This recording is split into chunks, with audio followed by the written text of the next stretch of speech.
আসসালামু আলাইকুম। আমরা এখন দেখব পঞ্চম ব্যাংকিং ডিপ্লোমা প্রস্তুতির জন্য trade finance and foreign exchange TFFE এই সাবজেক্টের chapter 1 international trade and foreign exchange এই অধ্যায় থেকে আলোচনা করব। তো আমরা যদি দেখি আজকে আমাদের কি কি সাবজেক্ট রয়েছে। আজকে হচ্ছে 29 তারিখ না, 29 জানুয়ারি। এখানে আমাদের রয়েছে আজকে আছে 29 জানুয়ারি TFFE আছে, তারপরে ট্রেজারি ম্যানেজমেন্ট আছে, তারপরে আছে রিস্ক ম্যানেজমেন্ট। আসসালামু আলাইকুম ভাইয়া, আপনারটা আনমিউট করা। আচ্ছা, সরি, আমি খেয়াল করি নাই, তবে আমি তো আনমিউট করেই তো ইয়ে করলাম। আচ্ছা, যাই হোক, তাহলে আমরা আজকে AIBB পঞ্চম ব্যাংকিং ডিপ্লোমা প্রস্তুতির জন্য trade finance and foreign exchange থেকে chapter 1 international trade and foreign exchange এই চ্যাপ্টার থেকে আলোচনা করব। আমাদের আজকের যে ক্লাসগুলো হবে ধারাবাহিকভাবে সেই ক্লাসগুলো আলোচনা হবে। 29 তারিখে ক্লাস, এই যে 29 জানুয়ারি আমাদের TFFE আছে প্রথমে, তারপর TMFI আছে, তারপর RMFI আছে। পর্যায়ক্রমে এই ক্লাসগুলো আমরা করব। এখন প্রথম চ্যাপ্টারে এখানে এই সাবজেক্টের সবচেয়ে বড় একটা প্লাস পয়েন্ট হচ্ছে অঙ্ক। অঙ্ক কারো কাছে বিরক্ত লাগে, কারো কাছে অঙ্কটা সহজ লাগে। তো অঙ্ক ছাড়াও অনেকে পাস করেছে, আবার অঙ্ক দিয়েও অনেকে ফেল করেছে। হ্যাঁ, এরকম কিন্তু হয়েছে আবার। তবে অঙ্ক আমরা দেওয়ার চেষ্টা করব। যে একটা অঙ্ক থাকে 20 মার্কে, সেই অঙ্কটা দেওয়ার চেষ্টা করব। আচ্ছা, আমরা এখানে কিছু কিছু বিষয় আছে যে বিষয়গুলো আমাদের একটু বুঝতে হবে। খুব যে একবার সবকিছুই যে আমাদের কাছে একবারে জটিল লাগবে ওইরকম কিছু না। দু একটা বিষয় মানে এই 27টা প্রশ্নের মধ্যে হয়তো দেখা যাচ্ছে 2টা বা 3টা প্রশ্ন আমাদের কাছে একটু হালকা আনকমন লাগবে।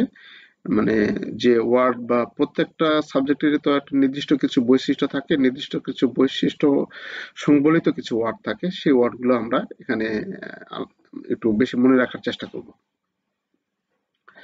তো আমরা ট্রেড ফাইন্যান্সের এখান থেকে যে প্রশ্নটা হয়, এই সাবজেক্টের প্রশ্নগুলো কিন্তু হুবহু আলোচনা বা হুবহু কিন্তু খুব কম আসছে। তো আমরা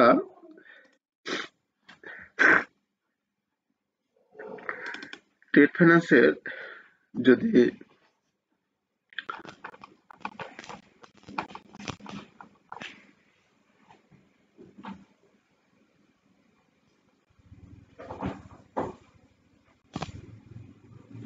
কিছু প্রশ্ন দেখি, আমরা প্রশ্ন দেখতে পাচ্ছেন তো মনে হয় আপনারা, না? তো এখানে বিভিন্ন অধ্যায় থেকে প্রশ্ন একটু দেয়, একটু জটিলতা সৃষ্টি করে দেয়, এবং যে বিভিন্ন অধ্যায়ের যে প্রশ্ন আছে এখান থেকে কিছু পেজ মারে কিছু কেস স্টাডি প্রশ্নগুলো এখানে তুলে দেয়। এই জন্য আমরা আমাদের এই যে চ্যাপ্টারগুলো আলোচনা করা আছে সেই চ্যাপ্টারগুলো প্রতিটাই A to Z ভালো মতো পড়তে হবে।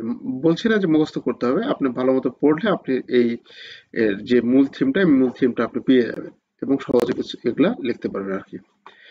তো এখানে প্রথমে দেখব হোয়াট ইজ ইন্টারন্যাশনাল ট্রেড, আন্তর্জাতিক বাণিজ্য কি। তো এটা কিন্তু মুখস্থ করার কথা আমি বলছি না, এটা পড়লে আপনি বাংলা লেখার সক্ষমতা তৈরি হবে, অনেক তৈরি হবে।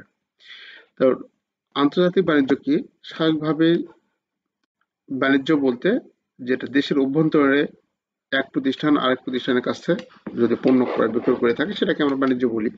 আর আন্তর্জাতিক বাণিজ্যটা হচ্ছে দেশে ভৌগোলিক সীমারেখার বাইরে, অর্থাৎ এক দেশ আরেক দেশের সাথে যখন ব্যবসা বাণিজ্য কার্যক্রমে লিপ্ত হয় তখন তাকে আন্তর্জাতিক বাণিজ্য বলে, তাই না? সেটা অবশ্যই দুই বা ততোধিক দেশের মধ্যে হতে হবে, দ্রব্য এবং সেবার বিনিময় থাকতে হবে। জাস্ট এই থিমটা আপনার মাথায় থাকলে এটা অনেক কিছু আপনি লিখতে পারবেন, এখান থেকে অনেক কিছু লিখতে পারবেন। অর্থাৎ বিভিন্ন জাতিভুক্ত মানুষের মধ্যে দ্রব্য ও সেবার বিনিময় সংক্রান্ত অর্থনৈতিক কার্যাবলীকে আন্তর্জাতিক বাণিজ্য বলে। এখানে দুই দেশের কথা বলা আছিল প্রথম লাইনে, এখানে আবার বলা আছে একই কথা জাতিভুক্ত মানুষের মধ্যে, বিভিন্ন জাতিভুক্ত মানুষের মধ্যে এই ধরনের কথা বলে, মানে একই থিম দিয়ে আপনি বিভিন্ন ওয়ার্ড ইউজ করে এটা লিখতে পারেন। এবং এটা প্রশ্ন বড় করার একটা কৌশল মাত্র, প্রশ্নের অ্যান্সার বড় করার কৌশল। তাহলে এই পৃথিবীতে কোনো একটি দেশ, এমনকি কোনো দেশের সকল এলাকা পণ্য পরিষেবা উৎপাদনের সঙ্গে সম্পন্ন নয়। এ কারণে প্রয়োজনীয় উৎপাদন বা সেবার জন্য এক দেশ অন্য দেশের উপর নির্ভরশীল হয়ে থাকে। যেমন এক্ষেত্রে মধ্যপ্রাচ্যর যে দেশগুলো, সে মধ্যপ্রাচ্যের দেশগুলো কি হচ্ছে, তেল উৎপাদন করে। আমাদের দেশে তেল উৎপাদন হয় না, তাই না? তাহলে আমাদের দেশে তেল উৎপাদন হয় না, তাহলে আমরা কি করি, আমাদের এখানে কি হয়, গ্যাস হয়, গ্যাস উৎপাদন হয়।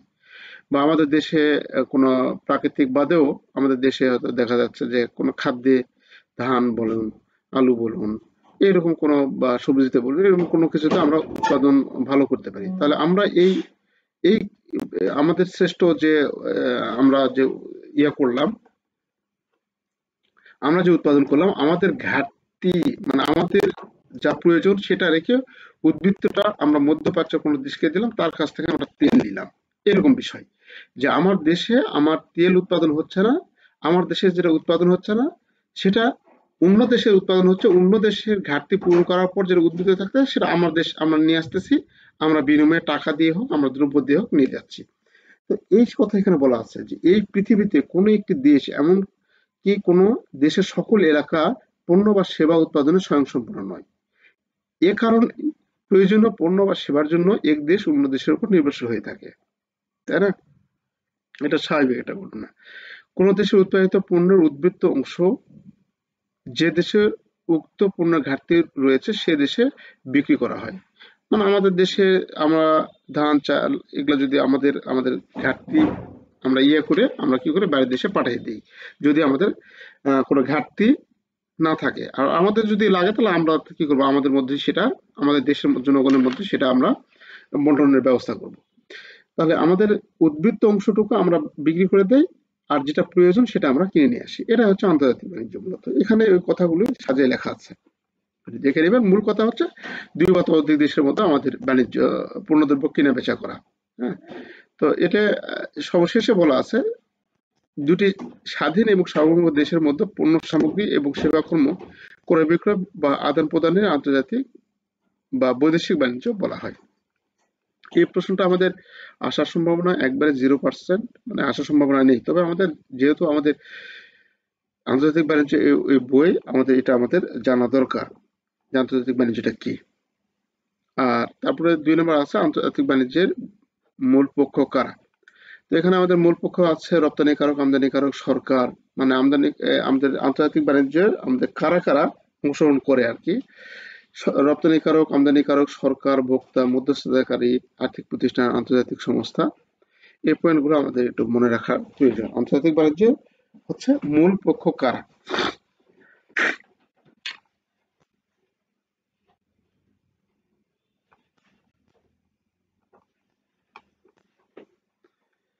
আন্তর্জাতিক বাণিজ্যের মূল বৈশিষ্ট্য গুলো কি কি? আন্তর্জাতিক বাণিজ্যের মূল বৈশিষ্ট্য হতে গেলে আমাদের এখানে যেটা দেওয়া আছে, বৈদেশিক মুদ্রা এবং বিনিময় হার। এটা আমরা যারা ব্যাংকে আছে তারা কিন্তু আমরা স্পষ্ট করে জানি যে এক দেশ থেকে আরেক দেশে যখন আমরা পণ্য ক্রয় করে নিয়ে আসবো তখন অবশ্যই সেটা ইউএস ডলারে পেমেন্ট দিই আমরা, তাই না? তাহলে ইউএস ডলারে পেমেন্ট যখন আমরা দিব, তাহলে সেখানে আমাদের বৈদেশিক মুদ্রা ব্যবস্থা এবং বিনিময় হারটা আমাদের জানা প্রয়োজন। আর বাজার ব্যবস্থার পার্থক্য, আমাদের অবশ্যই বাজার ব্যবস্থা পার্থক্য থাকবে। বাজার ব্যবস্থা এখানে আমাদের যে রয়েছে, একটু আমাদের বাজার ব্যবস্থা অবশ্যই পার্থক্য থাকবে, কারণ পার্থক্য না থাকলে তো আমাদের আন্তর্জাতিক বাণিজ্য হবে না। যদি একই বাজার হয় তাহলে তো হবে না। তাহলে এখানে আন্তর্জাতিক বাণিজ্যের ক্ষেত্রে বাজার ব্যবস্থার পার্থক্য বিশেষ একটি বৈশিষ্ট্য হিসেবে বিবেচিত হয়ে থাকে। কার্যত আন্তর্জাতিক বাণিজ্যে অংশগ্রহণকারী দেশসমূহ পণ্য বা সেবার বাজার ব্যবস্থার মধ্যে পার্থক্য করে। শীত প্রধান অঞ্চলের লোকজনের পরিষদে, অর্থাৎ পোশাকের বিষয়টি এক ধরনের, অন্যদিকে মরু অঞ্চলের লোকজনের পোশাকের বিষয়টি ভিন্ন ধরনের। আচ্ছা, বাজার ব্যবস্থার মধ্যে পার্থক্য থাকবে, আমদানি রপ্তানি থাকবে। আমদানি রপ্তানি না থাকলে তো আমাদের আন্তর্জাতিক বাণিজ্য হবেই না। পৃথক জাতীয় সত্তা থাকবে, আমাদের ২টা জাতীয় সত্তা থাকবে। অর্থাৎ যেহেতু ২টা ভৌগোলিক দেশের মধ্যে হবে, তাহলে ২টা ভৌগোলিক জাতীয় সত্তা থাকবে। ভৌগোলিক সীমানা ভিন্নতা, উপকরণের গতিহীনতা। তো এখানে আমাদের ৪-৫টা পয়েন্ট আমরা আলোচনা করব আরকি। ৪-৫টা পয়েন্ট আমরা লেখার চেষ্টা করব।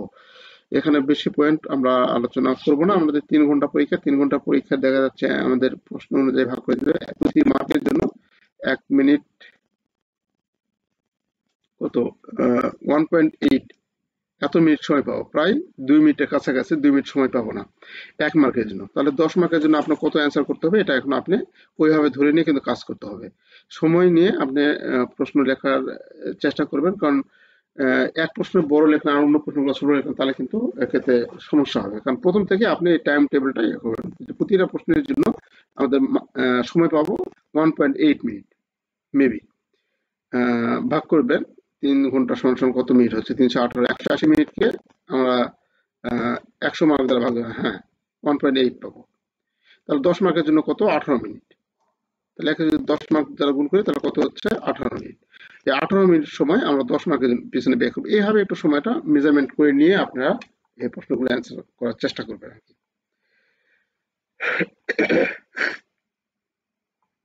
আন্তর্জাতিক বাণিজ্যের বেনিফিট, ইম্পর্টেন্স, নেসেসিটি, এই জিনিসগুলো এখানে চাইছে। এগুলো সহজে আছে, এগুলো আমরা পয়েন্টগুলো একটু দেখি। যে আন্তর্জাতিক বাণিজ্য, আমরা অন্য প্রশ্নগুলো আলোচনা করবো, এই প্রশ্নগুলো একটু স্কিপ করে যাচ্ছে, এগুলো সহজ। যে আন্তর্জাতিক বাণিজ্যের সুবিধা, গুরুত্ব, প্রয়োজনীয়তা আলোচনা করুন। সুবিধা, গুরুত্ব, প্রয়োজনীয়তা অনেক থাকতে পারে। আমরা বিদেশ থেকে আমাদের পণ্যদ্রব্য কেন নিয়ে আসি?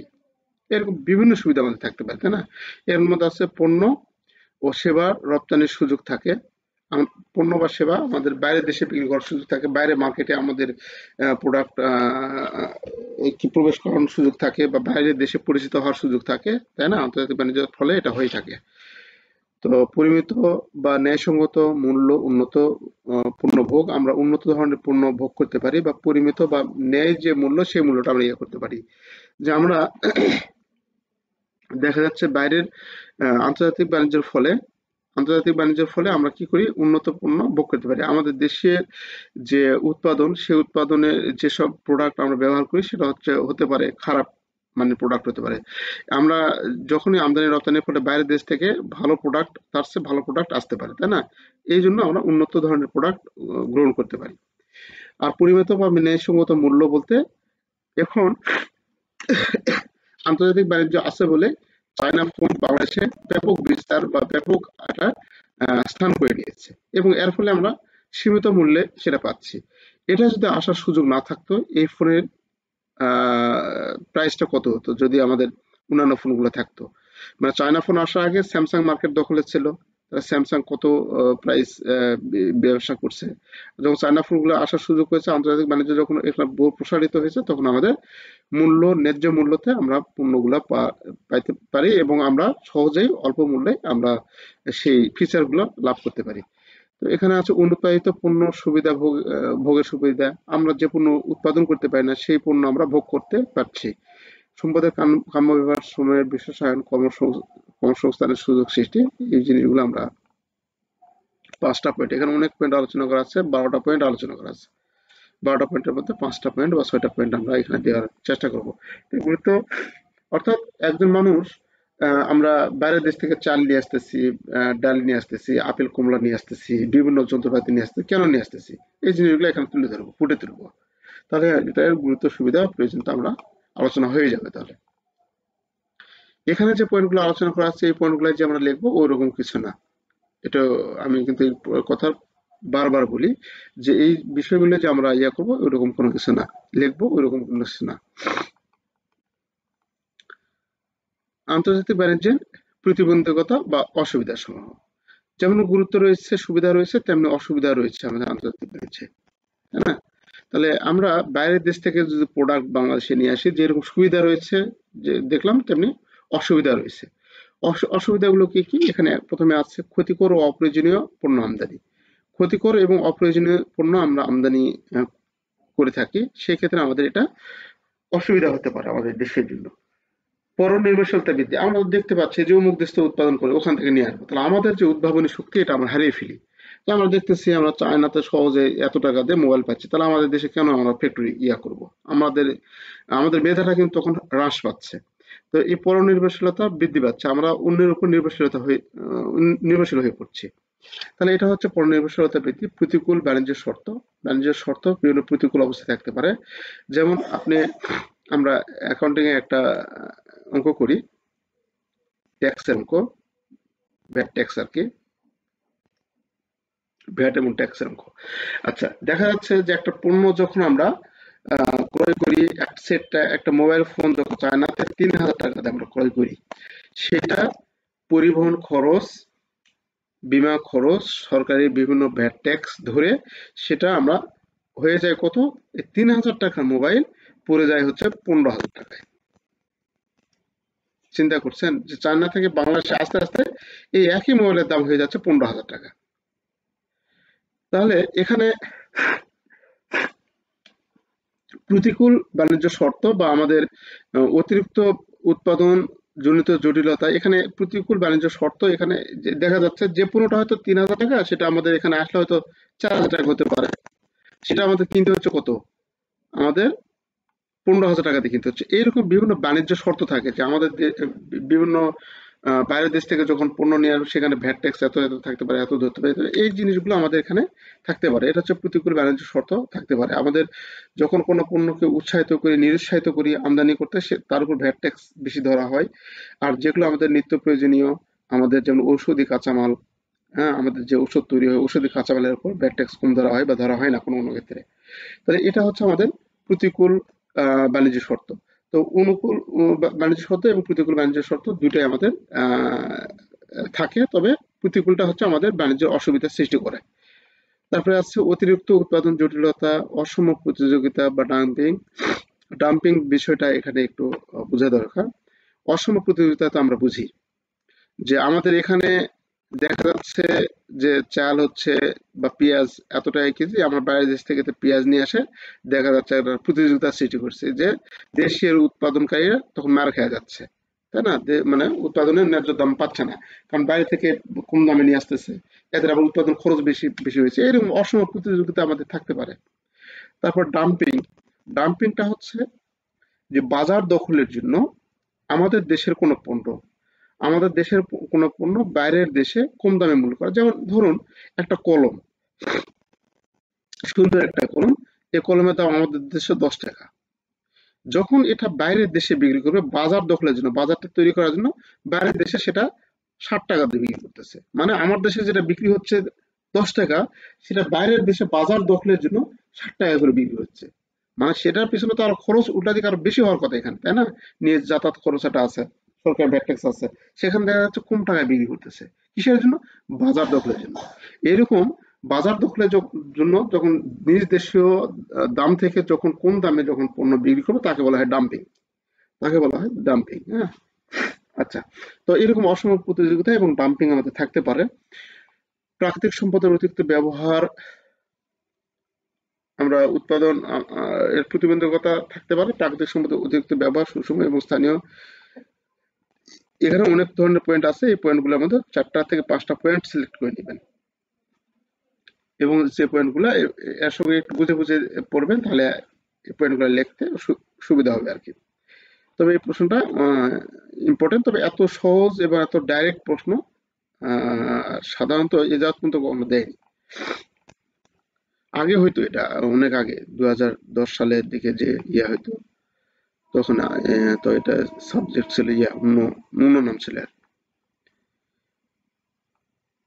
আচ্ছা, যে এই প্রশ্নটা থেকে আমাদের একটু পড়া, মানে একটু ভালো মতো পড়তে হবে এবং এটা আসার মতো প্রশ্ন। হ্যাঁ, বিওপি, এটা আমরা অন্যান্য সাবজেক্টেও দেখেছি যে বিওপিটা আসলে কি, balance of payment. Balance of payment এখানে লেখা আছে, ব্যালেন্স অফ পেমেন্ট। এটা আমরা দেখব বিওপি কি, বিওপি এর মূল উপাদানগুলো কি কি। তো ব্যালেন্স অফ পেমেন্ট হচ্ছে লেনদেনের ভারসাম্য বা ব্যালেন্স অফ পেমেন্ট।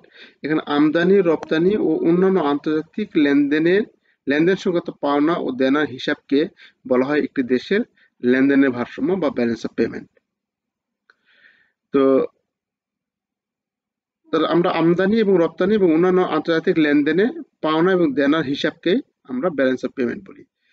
একটি নির্দিষ্ট সময়ে কোনো দেশে দৃশ্যমান ও অদৃশ্যমান উভয় প্রকার পণ্য সামগ্রী ও সেবাকর্ম আমদানির জন্য যে অর্থ প্রদান করে তার দরুন দেনার উদ্ভব হয়। তাহলে আমরা যখন কোনো দৃশ্যমান অদৃশ্যমান উভয় প্রকার দ্রব্য সামগ্রী আমদানি করি, তাহলে এর ফলে কি হবে, আমরা যখন কিনে নিয়ে আসবো, আমদানি বলতে আমরা যখন কিনে নিয়ে আসবো তখন কি হবে, আমাদের কাছে টাকা পাবে, তাই না? পক্ষান্তরে আবার কোনো দৃশ্যমান অদৃশ্যমান উভয় যখন দ্রব্য সামগ্রী আমরা যখন রপ্তানি করব তখন আমরা টাকা পাবো তার কাছ থেকে, তাই না? আমরা টাকা পাবো, তা পাওনার অন্তর্ভুক্ত হয়। আন্তর্জাতিক লেনদেনের ক্ষেত্রে একটি দেশের মোট পাওনা মোট দেনার হিসাবকেই লেনদেনের ভারসাম্য বলা হয়। তাহলে এই যে দেনা পাওনার যে আমাদের হিসাব, এই হিসাবকে আমরা লেনদেনের ভারসাম্য বলি। লেনদেনের হিসাব হলো আন্তর্জাতিক লেনদেনের একটি কার্যকর হিসাব ব্যবস্থা, কেননা এক্ষেত্রে একটি নির্দিষ্ট সময়ে বিদেশিদের সাথে কোনো দেশের সমস্ত পাওনা এবং দেনার বিবরণসমূহ ধারাবাহিকভাবে উপস্থাপিত হয়ে থাকে। কোনো নির্দিষ্ট সময়ে সাধারণত এক বছরে একটি দেশের আমদানি রপ্তানি ও অন্যান্য অর্থনৈতিক লেনদেনের সংক্রান্ত মোট পাওনা ও মোট দেনার ধারাবাহিক হিসাবকে লেনদেনের ভারসাম্য বলা হয়। তাহলে লেনদেনের ভারসাম্য আমরা যেটা বুঝি, যে এখানে আমরা যদি দেখি একটু, দেনা পাওনা, লেনদেনের ভারসাম্য হিসাব খাত, চলতি হিসাব খাত। দেনা পাওনার হিসাব, আমরা কি কি পণ্য আমরা আমদানি করছি, আমাদের কাছ থেকে পাবে কি কি সেটা আমরা লিখছি। আমরা পাবো, লোকজনের কাছ থেকে কত টাকা পাবো সেটা লিখছি আমরা, হ্যাঁ, পাওনা। তো এই দেনা পাওনা গুলো এখানে আমরা তুলে ধরেছি। তাহলে এই জিনিসটা, যে হিসাবটা আমাদের কত টাকা হিসাব হবে, এইদিকে আমাদের টোটাল একটা টাকা ফিগার নামবে, এইদিকে আমাদের টোটাল টাকা ফিগার নামবে। এই যে এটার নাম হচ্ছে আমাদের কাছে ব্যালেন্স অফ পেমেন্ট। এই যে হিসাবটা করছে, এই হিসাবটা হচ্ছে আমাদের কাছে ব্যালেন্স অফ পেমেন্ট। এখন এই বিইউপি 3টে উপাদানে বিভক্ত, এটা আমাদের কাছে কিন্তু আসে, পরীক্ষা আসে। এই বিইউপি ব্যালেন্স অফ পেমেন্ট, এখান থেকে আমাদের প্রশ্ন হওয়ার সম্ভাবনা বেশি, বা এই অধ্যায় থেকে প্রশ্ন হলে এখান থেকেই হয়, বিইউপি থেকেই হয়। আচ্ছা, বিইউপি 3টি প্রধান উপাদানে বিভক্ত। একটি হচ্ছে কারেন্ট অ্যাকাউন্ট, তারপরে হচ্ছে 2 নাম্বার হচ্ছে আমাদের মূলধন অ্যাকাউন্ট, আর 3 নাম্বার হচ্ছে আর্থিক অ্যাকাউন্ট। এই 3টে অ্যাকাউন্ট আমাদের একটু ভালো মতো বুঝতে হবে, তাহলে আমরা এই অধ্যায়ে আসার মতো প্রশ্ন এটাই। কারেন্ট অ্যাকাউন্ট কি? যে চলতি হিসাবে দৃশ্যমান ও অদৃশ্যমান আমদানি ব্যয় ও রপ্তানি আয় অন্তর্ভুক্ত করা হয়। তাহলে চলতি হিসাবে আমরা, কারেন্ট বলতে চলতি বোঝায়, কারেন্ট বলতে চলতি হিসাব, অ্যাকাউন্ট বলতে হিসাব। তাহলে চলতি হিসাবে দৃশ্যমান ও অদৃশ্যমান আমদানি ব্যয় ও রপ্তানি ব্যয় অন্তর্ভুক্ত করা হয়। বাণিজ্যের ক্ষেত্রে একটি দেশ বিদেশে নিজ দেশের পণ্য ও সেবা রপ্তানি করে, এর ফলে প্রাপ্ত রপ্তানি আয় সে দেশের লেনদেনের উদ্বৃত্তের চলতি হিসাবের পাওনা ক্রেডিট দিক এবং বিদেশ থেকে আমদানি করা পণ্য ও সেবার ব্যয়ের জন্য চলতি হিসাবের ডেবিট দিকে গণ্য করা হয়। তাহলে আমরা যখন আমদানি করব তখন তাহলে ডেবিট দিকে লিখবো, আর যখন আমরা রপ্তানি করব তাহলে সেক্ষেত্রে আমরা এটা ক্রেডিট দিকে আমরা লিখবো। সুতরাং চলতি হিসাব খাতে দৃশ্যমান এবং অদৃশ্যমান ইনভিজিবল সকল উপাদানসমূহ বিবেচনা করা হয়। এটা হয়তো আপনি মূল বিবেচ্য কথা আর কি, কোন দিকে কি লিখবো, ডেবিট দিকে কোনটা লিখবো, ক্রেডিট দিয়ে কোনটা লিখবো, এই কথাটাও মুখ্য না। হ্যাঁ, এই যে এটা যেটা লেখা আছে, এই কথাটা মুখ্য না, অতটা মুখ্য না। হ্যাঁ, মোট কথা এই হিসাবে আমরা কোনগুলো আমরা এখানে নিয়ে আসবো। তবে এটা আমরা দিব যে আমরা পাওনা টাকাটা আমরা কোন দিকে লিখবো, আমরা যেটা পাবো, আমরা রপ্তানি করলে আমরা একটা পাবো, সেটা ক্রেডিট দিকে লিখবো। আর আমরা যেটা বিদেশ থেকে, যেটা আমাদের রপ্তানি আমাদের কাছ থেকে যেটা পাবো, সেটা ডেবিট দিকে লিখবো। আচ্ছা, এখানে আমরা কোন পণ্যগুলো দেখাবো? দৃশ্যমান আর অদৃশ্যমান সকল উপাদান সমূহ বিবেচনা করা হয়। দৃশ্যমান উপাদান হলো কি কি? পণ্য সামগ্রী রপ্তানি আর পণ্য সামগ্রী আমদানি। তাহলে পণ্য সামগ্রী যেটা দৃশ্যমান, যেটা দেখতে পারি, সেটা আমরা এখানে লিখবো। সেই ধরনের পণ্যের কত টাকা পণ্য কিনলাম আর কত টাকা পণ্য রপ্তানি করলাম, সেগুলো আমরা এখানে লিখি। অদৃশ্যমান হলো কি? বিনিয়োগজনিত আয়। আমরা বিনিয়োগজনিত বাইরের দেশে বিনিয়োগ করছি, সেখান থেকে কত আয় হয়েছে সেটা হচ্ছে অদৃশ্য উপাদান। পরিবহন, বীমা, রয়্যালটি, খাজনা, এগুলো হচ্ছে আমাদের অদৃশ্যমান উপাদান সমূহ। তো আপনারা এখানে আসতে পারে যে বিওপি অ্যাকাউন্টের অদৃশ্যমান উপাদানগুলো কি কি আলোচনা করুন। প্রশ্নের মধ্য থেকে মানে একবার ভিতর থেকে বিষয়টা আপনার জানতে চাচ্ছে, তখন আপনার কিন্তু এই বিষয়গুলো আলোচনা করতে হবে। বা দৃশ্যমান অদৃশ্যমান মধ্যে পার্থক্য লিখুন, বা দৃশ্যমান অদৃশ্যমান কারেন্ট অ্যাকাউন্টের মধ্যে দৃশ্যমান অদৃশ্যমান উপাদানগুলো সংক্ষিপ্ত বিবরণ দাও, এরকম ভাবে থাকতে পারে। আচ্ছা, এখানে আমাদের পূর্ণ পরিষেবাগুলো এখানে দেওয়া আছে, একবার পড়লেই যে অর্থাৎ দৃশ্যমান অদৃশ্যমানের মধ্যে আমাদের পণ্য সামগ্রী আমদানি রপ্তানি বোঝাবে। আর এখানে অদৃশ্যমানের মধ্যে আমাদের বিনিয়োগজনিত আয়, পরিবহন ভাড়া, বীমা খরচ, রয়্যালটি, খাজনা ইত্যাদি, মানে খরচ যেগুলো বোঝায় আমদানি রপ্তানির সাথে সংশ্লিষ্ট যে খরচগুলো, সেই খরচগুলো এখানে বোঝাবে আমাদের। আচ্ছা, পণ্য এগুলো ব্যাখ্যা দেওয়া আছে। পণ্য পরিষেবা, প্রাথমিক আয়, মাধ্যমিক আয়। এখানে আমাদের কারেন্ট অ্যাকাউন্টের মধ্যে রয়েছে পণ্য পরিষেবা, প্রাথমিক আয় এবং মাধ্যমিক আয়। তাহলে এখানে পণ্য পরিষেবাতে আমরা যেটা দেখলাম যে পণ্য সামগ্রী, বিভিন্ন আর্থিক সোনা, ভৌতিক ইনপুটগুলি, এটা হচ্ছে পণ্য সামগ্রী, যেটা আমরা বুঝি। আর প্রাথমিক আয়টা হচ্ছে কি? প্রাথমিক আয়ের উৎপাদন উপাদানের দুইটি উপাদান, যেমন শ্রম এবং মূলধন থেকে অর্জিত আয়ের মধ্যে সীমাবদ্ধ থাকে। তদনুসারে শ্রম থেকে অর্জিত আয়কে কর্মচারীদের শ্রমের প্রতিদান বলা হয় এবং মূলধন থেকে অর্জিত আয়কে বিনিয়োগের আয় বলা হয়। তাহলে প্রাথমিক আয়ের মধ্যে আমাদের যেটা থাকে দুটো বিষয়, একটা হচ্ছে শ্রম আর একটা হচ্ছে মূলধন। এখানে প্রাথমিক আয়, মাধ্যমিক আয়, এরকম ভাবে একটা প্রশ্নের ভিতরের যে অংশটুকু, সেই অংশটুকু থেকে আপনার কিন্তু প্রশ্ন হতে পারে। এই বিষয়গুলো একটা আমরা খেয়াল করবো যে প্রাথমিক আয়, মাধ্যমিক আয় কোনগুলো, এগুলো আমরা আলোচনা করব। তবে পরীক্ষায় আপনাদের এবারে কিন্তু আসার সম্ভাবনা রয়েছে বিওপি কি, বিওপি কি, বা কি কি উপাদান রয়েছে, বিওপি উপাদানগুলো আলোচনা করুন। অনেক ইম্পর্টেন্ট প্রশ্ন আসার সম্ভাবনা খুব বেশি এটা। মূলধন অ্যাকাউন্টের মধ্যেও মূলধনের যে আগমন এবং নির্গমন ঘটে, মূলধনী এখানে নাম দ্বারা বুঝতে পারতেছি। মূলধনী অ্যাকাউন্ট যে লেনদেন উদ্বৃত্তে মূলধনী খাতে স্বল্প এবং দীর্ঘমেয়াদী মূলধনের আগমন এবং নির্গমন। মূলধনী খাতে অবশ্যই এটা মূলধনী খাতে হতে হবে, স্বল্পমেয়াদী এবং দীর্ঘমেয়াদী মূলধনের আগমন নির্গমন হিসাবভুক্ত হয়ে থাকে। এখানে কি কি অন্তর্ভুক্ত হয়? এখানে আছে বিদেশ থেকে প্রাপ্ত সাহায্য, ঋণ, অনুদান, যুদ্ধের ক্ষতিপূরণ, দুর্যোগ মোকাবেলা সরঞ্জাম ইত্যাদি মূলধনী খাতে পাওনা দিকে। পক্ষান্তরে আমাদের সাহায্য, অনুদান, ঋণ মঞ্জুর তা মূলধনী খাতে দেনার দিকে অন্তর্ভুক্ত হয়ে থাকে। মূলধনী খাতে আবার হস্তান্তর খাত বলা হয়। তাহলে এই মূলধনী খাতটা আমরা দেখবো যে আমাদের বিভিন্ন মূলধন সংক্রান্ত যে তহবিলের যে খাতগুলো রয়েছে, সেই খাতগুলো এখানে আমরা আলোচনা করে থাকি। বিভিন্ন খাতে, বিভিন্ন প্রাকৃতিক দুর্যোগ জনিত কিছু খাতে যে টাকাগুলো আমরা দান করি বা আমরা পেয়ে থাকি, সেগুলো এখানে আমরা লিখে থাকি। আর আর্থিক অ্যাকাউন্ট হচ্ছে এই উপাদানটি একটি দেশের বাসিন্দা এবং বাকি বিশ্বের মধ্যে আর্থিক সম্পদ এবং দায় জড়িত সমস্ত লেনদেন রেকর্ড করা হয়। মানে আমাদের দেশের বাসিন্দা এবং বাকি বিশ্বের মধ্যে, এখানে এই আর্থিক উপাদানের মধ্যে কি রয়েছে? আমাদের দেশের জনগণ প্লাস সারা বিশ্বে আমাদের দেশের যে জনগণ রয়েছে, আমাদের দেশে বাংলাদেশের যে জনগণ রয়েছে, তারা সম্পূর্ণ আর্থিক সম্পদ এবং দায় জড়িত সমস্ত লেনদেন এখানে রেকর্ড করা হয়। এতে সরাসরি বিনিয়োগ, পোর্টফোলিও বিনিয়োগ, অন্যান্য ধরনের আর্থিক লেনদেন অন্তর্ভুক্ত থাকে। একটি দেশে এবং দেশের বাইরে তহবিলে বোঝার জন্য আর্থিক অ্যাকাউন্ট অত্যন্ত গুরুত্বপূর্ণ। তো আমাদের এই তিনটা পয়েন্ট একটু ভালো মতো দেখতে হবে, এবং এই পয়েন্টে আসার সম্ভাবনা কিন্তু অনেক বেশি। গত বছর আসে নাই, এবছর আসার সম্ভাবনা অনেক বেশি। এটা অবশ্যই আমরা দেখব। হ্যাঁ, এটা অবশ্যই আমরা দেখব পয়েন্টটা। আর এরপরে আমাদের যে চলতি সম্পদ, মূলধনী সম্পদের মধ্যে পার্থক্য আছে, এই পার্থক্যগুলো আমরা একটু পর্যায়ক্রমে আলোচনা করব। এরপর আপনাদের যেটা আছে TMFI, ট্রেজারি ম্যানেজমেন্ট যাদের আছে তারা একটু জয়েন করবেন। আজকে এটা এখানে শেষ করছি, আগামী দিন ইনশাল্লাহ দেখাবো। আর অনেক ক্লাস আছে, এগুলোর অনেক আলোচনা আছে, অনেক ধরনের আমরা আলোচনা করবো ইনশাল্লাহ।